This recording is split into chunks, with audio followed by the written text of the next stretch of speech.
Ang kwento ay naganap noong taong 928 AD sa panahon ng dinastiyang Tang, ang pinakamakapangyarihang imperyo sa China noong panahong iyon.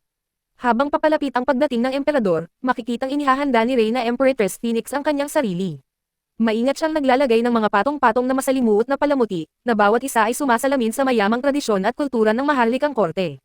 Nang may natitirang ilang oras bago bumalik ang emperador, nagpasya siyang bisitahin ang panganay na anak ng emperador, si Prinsipe Yuan, ang prinsipe ng korona at karapat-dapat na tagapagmana ng trono. Matagal nang pumanaw ang biolohikal na ina ni Yuan, ang unang asawa ng emperador, na nagtulak sa emperador na muling mag-asawa at kunin si Empress Phoenix bilang kanyang bagong reyna. Ayon sa katayuan, sina Yuan at Empress Phoenix ay mga stepson at stepmother. Ngunit sa likod ng emperador, ang kanilang relasyon ay lumampas na sa hangganang iyon, at sila ay lihim na magkarelasyon sa loob ng maraming taon. Gayunpaman, malamig ang naging kilos ni Yuan sa kanilang pagkikita, malayo sa paraang hindi karaniwan. Nang maramdaman ang pagbabagong ito, umalis si Empress Phoenix nang hindi na nagpumilit pa. Di nagtagal, nilapitan siya ng mga lingkod ng hari dala ang isang panggamot, isang timpla na kailangan niyang kainin araw-araw upang gamutin ang kanyang karamdaman.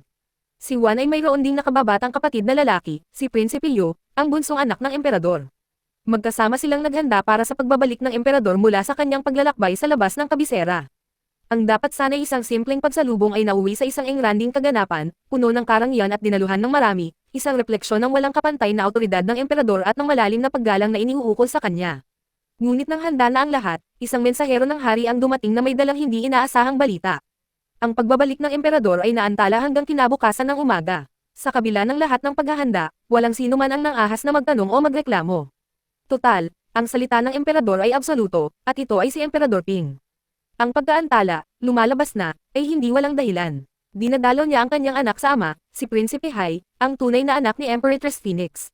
Pagkatapos ng 3 taong pagkakahiwalay, hindi nag-aksaya ng oras ang emperador. Inihagis niya ang isang espada kay Hai. Hinamon ito sa isang tunggalian, at agad na naglaban ang dalawa. Sa kabila ng kanyang masalimuot na kasuotan at katandaan, pinatunayan ni Emperador Ping na isa pa rin siyang kahangahangang mandirigma, na madaling natatalo ang nakababatang prinsipe. May layunin ang kanyang pagbisita.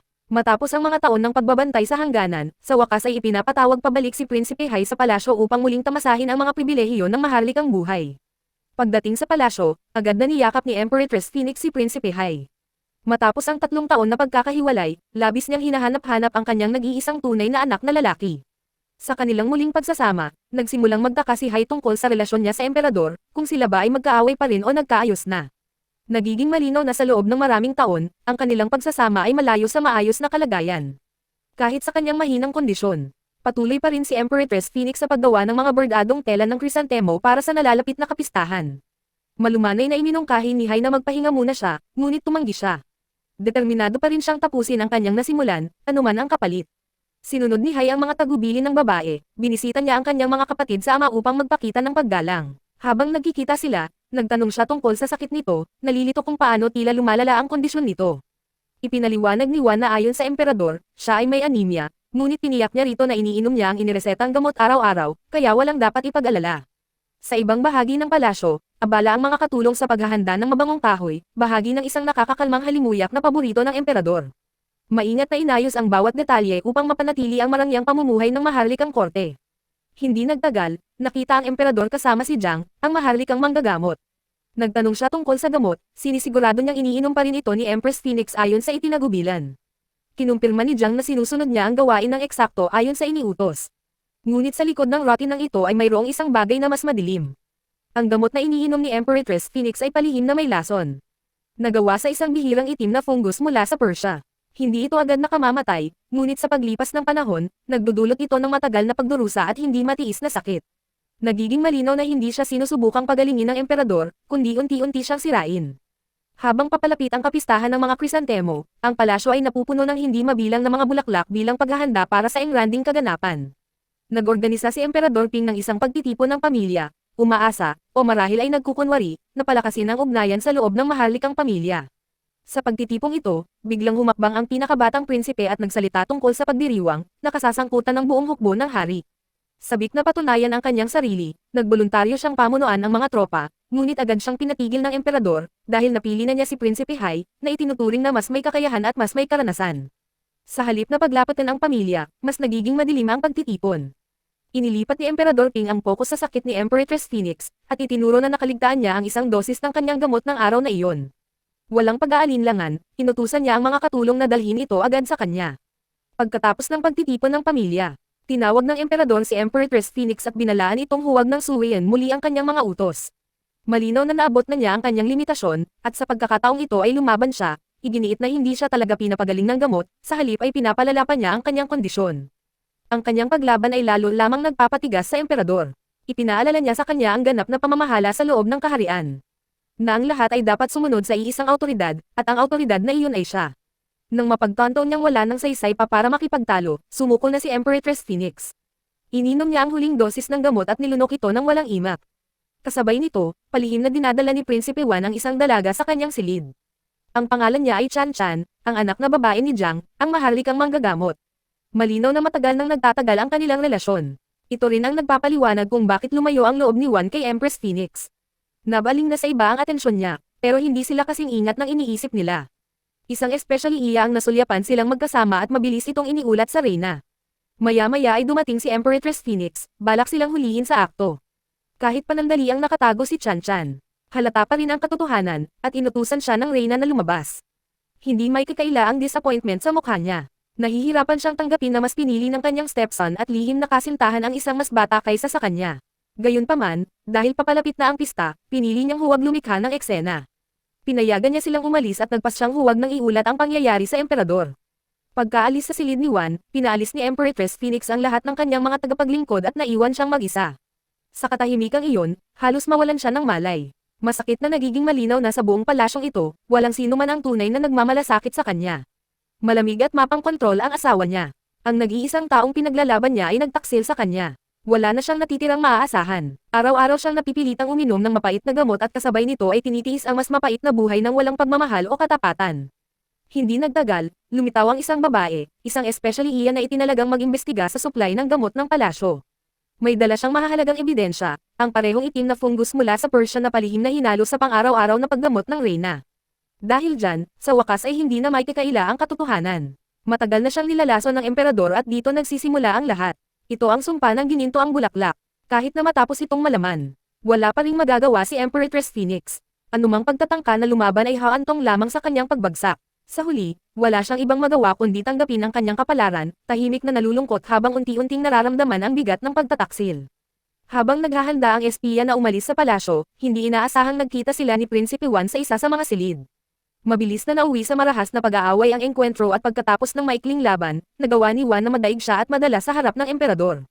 Nang sa wakas ay isiniwalat ang kanyang mukha, halatang nayanig ang Emperador. Nakilala niya agad ang babae at inutusan ang lahat na lumabas ng silid. Nakakagulat ang katotohanan. Ang babaeng ito ay ang kanyang dating asawa, na matagal nang pinaniniwala ang patay na. Ang kanyang larawan ay nakasabit pa rin sa loob ng palasyo. Ilang taon na ang nakalilipas, noong ang Emperador ay isa lamang ordinaryong kapitan. Mayroon siyang malakas na ambisyon. Gusto niyang umakyat sa trono sa pamamagitan ng pagpapakasal sa nag-iisang anak na babae ng dating pinuno, ang babaeng kilala ngayon bilang Empress Phoenix. Para maging posible iyon, iniwan niya ang kanyang unang asawa at pinalabas na parang patay na ito. Ang babaeng ito, si Yuli, ay sa katunayan ang tunay na ina ni Prinsipe Wan at ang pinakabatang prinsipe. Ipinaliwanag niya na bumalik lamang siya para makita ang kanyang mga anak mula sa malayo nang hindi ipinaalam kay Empress Phoenix ang kanyang presensya. Muling nabigla ang Emperador nang ibunyag ni Yuli na siya ay nag-asawang muli. Ang lalaking pinili niya ay si Jiang, ang maharlikang manggagamot. Matapos siyang itakwil, si Jiang na lang ang tunay na nagmalasakit sa kanya. Ikinasal sila 25 taon na ang nakalilipas at bumuo ng isang buhay na magkasama. Mayroon pa silang anak na babae, si Chan Chan, na ngayon ay nagsisilbing katulong sa palasyo. Bilang paraan upang makabawi sa kanyang mga nakaraang pagkakamali, itinaas ng Emperador ang posisyon ni Jiang bilang gobernador mula sa maharlikang manggagamot. Dahil doon, nilisan ni Jiang, Yuli, at Chan Chan ang palasyo upang magsimulan ng bagong buhay sa ibang lugar. Ang pag-alis ni Chan Chan ay nag-iwan kay Wan ng dalamhati. Samantala, pribadong nakipag-usap si Empress Phoenix sa kanyang nag-iisang anak na lalaki, si Prinsipe Hai. Isiniwalat niya ang katotohanan tungkol sa itim na fungus na inihalo sa kanyang gamot kasama ang intensyon ng Emperador na unti-unti siyang patayin. Dahil sa galit at pagtataksil, hiniling niya kay Hai na pamunuan ang isang kudeta na nag-uutos sa tapat na gininto ang hukbo na umatake laban sa trono. Kasabay nito, dumating sina Jiang, Yuli, at Chan Chan sa kanilang bagong tirahan, isang tauhan ng inilaan para sa bagong posisyon ni Jiang. Ngunit habang sila ay nananatili, ang Emperador ay gumagawa na ng kanyang susunod na hakbang. Nagtalaga siya ng isang lihim na piling puwersa na kilala bilang mga Shadow Guard at inutusan silang lipulin silang tatlo. Para sa kanya, hindi ito kalupitan kundi pag-iingat. Masyado nilang alam ang tungkol sa kanyang nakaraan at ang pag-iwan sa kanila na buhay ay isang panganib na hindi niya handang tanggapin. Habang papalapit ang gabi, hindi na mapigilan ni Prinsipe Wan ang kanyang pananabik kay Chan Chan. Palihim siyang umaalis ng palasyo para lang makita itong muli. Lingid sa kaalaman ni na Yuli at Jiang. Nagkita silang dalawa ng pribado sa kanyang kwarto at magkasama gaya ng dati. Habang sila'y nag-iisa, casual na nagkwento si Chan Chan tungkol kay Empress Phoenix at sa kanyang kaugaliang pagbuburga ng tela. Binanggit niya ang mga disenyo ng krisantemo na inihahanda para sa nalalapit na kapistahan. Batay sa kanyang narinig, ang Reyna, na kanyang mga tagapaglingkod, ay lumikha ng 10,000 bordadong piraso na para isuot ng 10,000 gininto ang sundalo. Sa sandaling iyon, napagtanto ni Wan. Ang katotohanan, hindi lamang ito paghahanda para sa isang pagdiriwang, ito ay isang senyales. Nagpaplano si Empress Phoenix ng isang kudeta. Nang paalis na si Wan, pumasok si Yulian Zong sa silid. Nabigla si Yuli nang makitang magkasama sina Wan at Chan Chan, at agad niyang ipinagbawal ang kanilang relasyon. Ang katotohanan ay nakapipinsala, magkapatid sila na ipinanganak sa iisang ina, kahit magkaiba ang kanilang ama. Ngunit hindi lubusang ipinaliwanag ni Yuli ang sitwasyon, at ang kalituhang iyon ang nagtulak kay Chan Chan na habulin si Wan habang pabalik ito sa palasyo. Kasabay nito, dumarating ang panganib. Nakarating na sa tirahan ang mga tanod na anino ng emperador, ipinadala upang lipulin ang lahat ng nasa loob. Hindi ito mga ordinaryong sundalo. Sila ay mga sinanay na mamamatay tao, mahusay at walang awa. Kahit may mga gwardya, walang tsansa ang mga depensa ni Zong at Yuli. Habang isa-isang nabubuwal ang kanilang mga tagapagtanggol, sina Zong at Yuli ay tumakas sakay ng kabayo. Sa gitna ng kaguluhan, ginawa ni Zong ang lahat para masigurong makakatakas si Yuli. Ang desisyon niya ang nagbigay sa kanya ng sapat na oras para mabuhay, lalo na nang dumating ang mga mamamana at baguhin ang sitwasyon. Samantala, bumalik na si Wan sa palasyo at nagmadaling harapin si Empress Phoenix. Sinusubukan niyang pigilan siya sa pagsasagawa ng rebelyon. Sa kabila ng lahat, kasama na ang kanyang nakaraang pagtataksil sa kanyang ama at ang bawal nitong relasyon, hindi hahayaan ni Wan na umabot sa ganito ang lahat. Mabilis na lumala ang sitwasyon nang tuluyan na niyang saksakin ang sarili niya. Nakaligtas siya dahil hindi naman nakamamatay ang sugat, ngunit kahit iyon ay hindi sapat para baguhin ang isip nito. Kahit gaano pa siya magmakaawa, ayaw pa ring umatras ni Empress Phoenix. Ang kanyang puot sa emperador ay labis ng lumalim, at wala nang magagawa pa. Hindi nagtagal pagkaalis ni Empress Phoenix, dumating ang emperador upang bisitahin ang kanyang anak. Dahil sa kalagayan ni Wan, sa wakas ay isiniwalat niya ang katotohanang matagal na niyang itinago. Inamin niya na noon pa man ay alam na niya ang tungkol sa relasyon ni Juan at ng Reyna.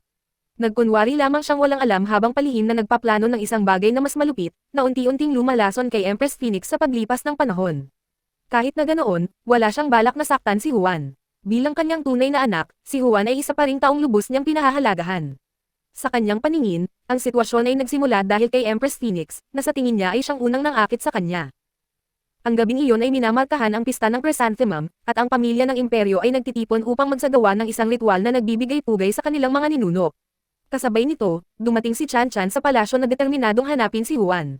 Ngunit bago pa man niya ito maabyutin, lumitaw ang mga tanod na anino at kumilos upang hulihin siya. Sakto lang, dumating si Yuli at hiniligtas siya. Ang dalawa ay mabilis na dinala ng mga puwersang tapat kay Empress Phoenix at dinala sa loob ng palasyo. Habang nagtitipon ang emperador at ang kanyang pamilya, humarap sina Yuli at Chan Chan upang humingi ng hustisya. Hindi na nakapagpigil si Empress Phoenix, at isiniwalat ang katotohanan. Si Yuli ang tunay na ina ni Juan, ang babaeng iniwan ng emperador sa paghahangad nito ng kapangyarihan. Parang bagyong tumama kay Juan ang revelasyon. Napagtanto niya na ang babaeng minahal niya sa buong panahon ay ang sarili niyang kapatid sa ama. Dahil sa gulat, tumakbo palabas ng palasyo si Chan Chan. Pero sa labas, naghihintay na ang mga tanod na anino. Halos agad siyang pinatay. Di nagtagal, naranasan din ni Yuli ang parehong kapalaran, brutal na pinatay ng walang awa. Hindi nagtagal, dumating ang 10,000 gininto ang sundalo sa pangunguna ni Prinsipe Hai. Sila ay lubos na tapat sa kanya, handang sumunod sa kanya kahit sa hayagang paghihimagsik. Kasabay nito, lumitaw si Empress Phoenix na nakasuot ng telang chrysanthemum na sumisimbolo sa kanyang pag-aalsa. Pero bago pa man matuloy ang lahat ayon sa plano, may hindi inaasahang mangyayari.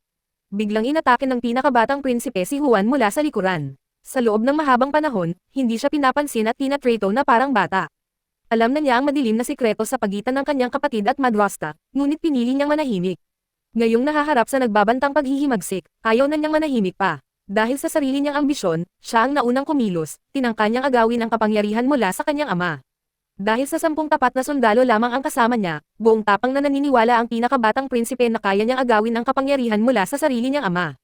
Ngunit sa loob ng wala pang isang minuto, nilipol ng mga Shadow Guard ang buong puwersa niya. Masakit na nagiging malinaw na minamaliit niya ang emperador, isang lalaking mas malupit at mas mapagkalkula kaysa sa inaakala niya. Nang wala na ang kanyang mga tauhan, ang pinakabatang prinsipe ay sumugod ng mag-isa, determinadong harapin mismo ang emperador. Ngunit pinatunayan ng emperador na walang kahulugan ang edad. Tinanggal niya ang kanyang sinturon at brutal na sinaktan ang sarili niyang anak. Sa huli, parehong namatay ang mga tunay na anak ng emperador, na walang naiwang tagapagmana. Samantala, patuloy na pumasok si Prinsipe Hai sa palasyo kasama ang kanyang ginintoang hukbo. Bigla silang inambush ng mga Shadow Guard na bumababa mula sa itaas, na nagpasimula ng isang matinding labanan. Dahil sa kanyang pagsasanay at sa lakas ng kanyang mga puwersa, nagawa ni Hai na malampasan ang mga ito at makapasok sa looban ng palasyo, tinapakan ang mga bulaklak ng krisantemo na inihanda para sa kapistahan. Nang tila wala nang makakapidyo sa kanila, nagpakita ang emperador ng isa pang patong ng depensa. Ang hukbong pilak ay bumuo ng isang matibay na harang, na humaharang sa kanilang pagsulong. Mabilis na inutusan ni Hai ang kanyang mga tauhan na ihagis ang kanilang mga sibat, at naglunsad ng isang agresibong pagsalakay. Gumanti ang hukbong pilak ng mga mamamana, at sabay-sabay na nagpapaputok. Sa gitna ng kabuluhan, isang utos ang ibinigay na panatilihing buhay si Hai, gaya ng direktang iniutos ng emperador. Habang sumusulong si Hai at ang kanyang mga tropa, isang mapait na katotohanan ang kanilang naranasan. Ang hukbong pilak ng emperador ay mas malaki kaysa sa kanilang inaasahan. Isa-isa, ang mga ginintoang sundalo ay natalo at pinatay hanggang sa si Hai na lamang ang natira. Pagkatapos ay dumating ang emperador sa larangan ng digmaan, mahinahong kinikilala ang tagumpay ng kanyang mga puwersa. Si Hai, kasama ang ilang opisyal at mga pinuno ng militar na sangkot sa rebelyon, ay dinakip at dinala. Para gawing halimbawa sila at ipakita na walang sino man ang maaaring humamon sa kanyang awtoridad, iniutos ng emperador ang kanilang pagbitay, na pinilit sina Empress Phoenix at Hai na masaksihan ito mismo.